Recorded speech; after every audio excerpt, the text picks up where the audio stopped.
Salut à tous, la plupart des matchs de championnat ont repris, donc automatiquement, c'est le retour également des analyses de match. Aujourd'hui, analyse du match de Nathan, qui évolue au poste de latéral droit, mais qui sur ce match a joué aussi bien latéral droit que latéral gauche. Et pour vous mettre dans le contexte, c'est un match de championnat U20 R2. Et pour que cela soit plus simple à comprendre, j'ai classifié les actions en 3 catégories, défensivement, tactiquement et techniquement. Allez, c'est parti. On commence défensivement. Donc ici, on retrouve Nathan, donc qui est placé à l'intérieur du jeu et qui va se retrouver en 1 contre 1. Et là, ce qui va être très intéressant, ça va être dans un premier temps qu'il va garder la distance d'intervention avec l'attaquant. Et la deuxième chose, c'est ici, le fait de passer l'épaule devant l'attaquant empêche l'attaquant de prendre de la vitesse et surtout permet à Nathan de mettre son corps en opposition et de gagner ce duel. Et bonifier ce duel gagné par une belle relance. Deuxième situation ici, donc on a l'ailier qui décroche à l'intérieur du jeu, Nathan qui décide de sortir sur lui et là, plein de vivacité, il gagne son duel. Sur cette situation, on retrouve Nathan qui est plutôt bien placé à 10-15 mètres de son défenseur central. Donc là, ballon long pour l'ailier adverse. Et là, c'est une situation de 1 contre 1. Même si sur cette situation, je trouve son orientation du corps pas assez bonne, grâce à sa vivacité et sa vitesse d'appui, il arrive tout de même à gagner son duel. Situation suivante où on le voit ici communiquer, également un élément très important. Et là, ce qui va être intéressant, voilà, il sent donc que le défenseur avec le ballon est en difficulté. Son ailier est dos au jeu et là, il décide de défendre en avançant et de serrer tout de suite le marquage, qui est très très bien joué, même si il y a faute. Situation suivante, de nouveau bien placé, à bonne distance avec le défenseur central. Mais là, ce que j'aurais aimé, c'est effectivement qu'il soit aligné à la défense. Malgré tout, son positionnement est bon. Et là également, ce qui va être très intéressant, c'est ces différentes prises d'informations sur la position de l'attaquant.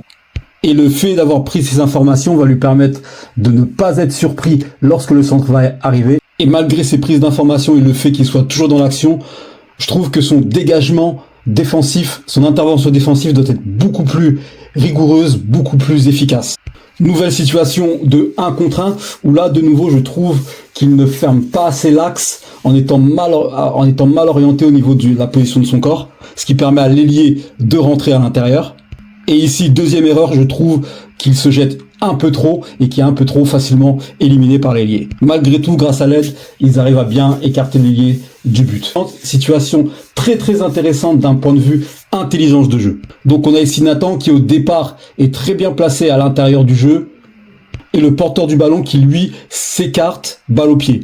Et là ce que va faire Nathan est très très intéressant, c'est-à-dire qu'il va reculer toujours en protégeant le but, en prenant les informations sur la position de l'ailier. Et le fait de reculer, cela permet de ne pas laisser d'espace entre lui et le gardien.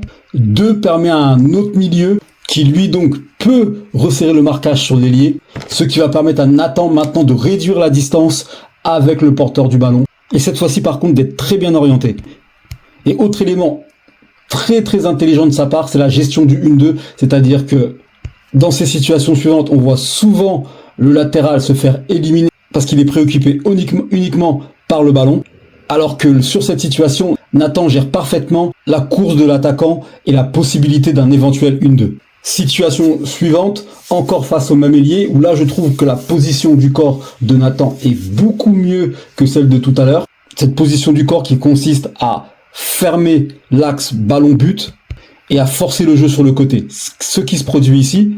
Et sur le temps de passe, Nathan a largement le temps de venir resserrer sur le joueur en possession du ballon.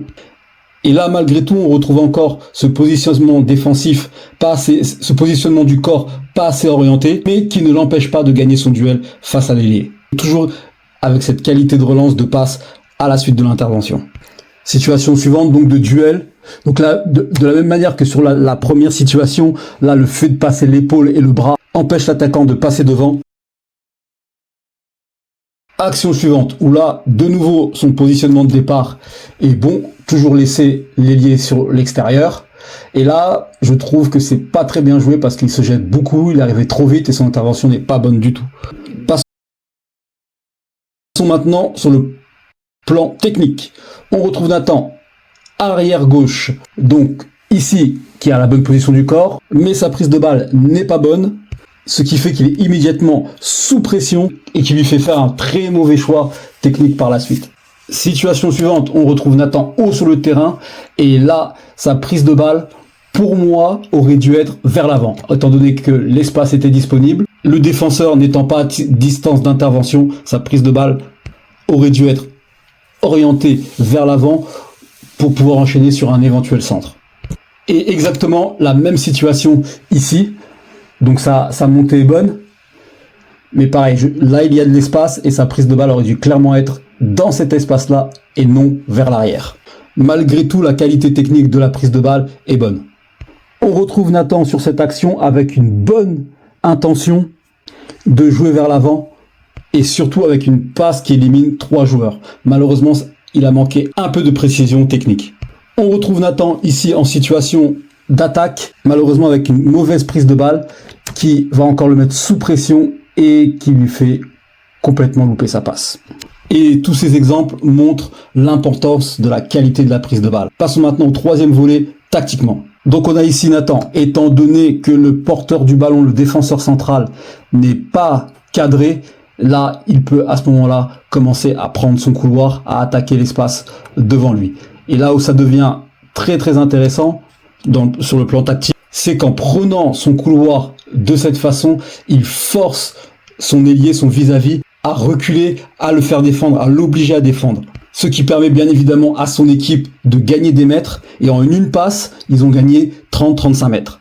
Et par conséquent, en même temps, a fait reculer son ailier de 30-35 mètres.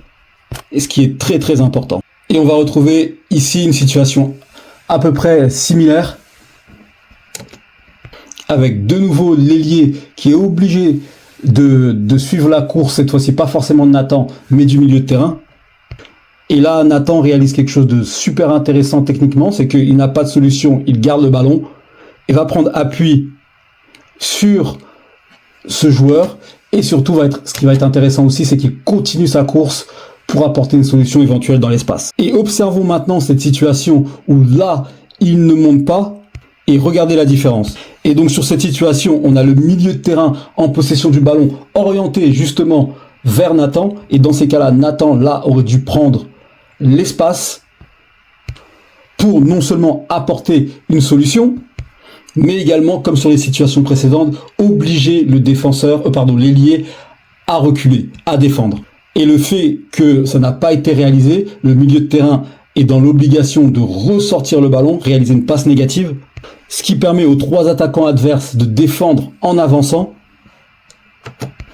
Et maintenant, l'équipe de Nathan se retrouve en 4 contre 3, avec un ballon dans leur propre camp, dans leur propre surface, alors que s'il avait réalisé son déplacement dans cet espace, le ballon se serait retrouvé à 50 mètres de leur but, avec une possibilité d'attaque.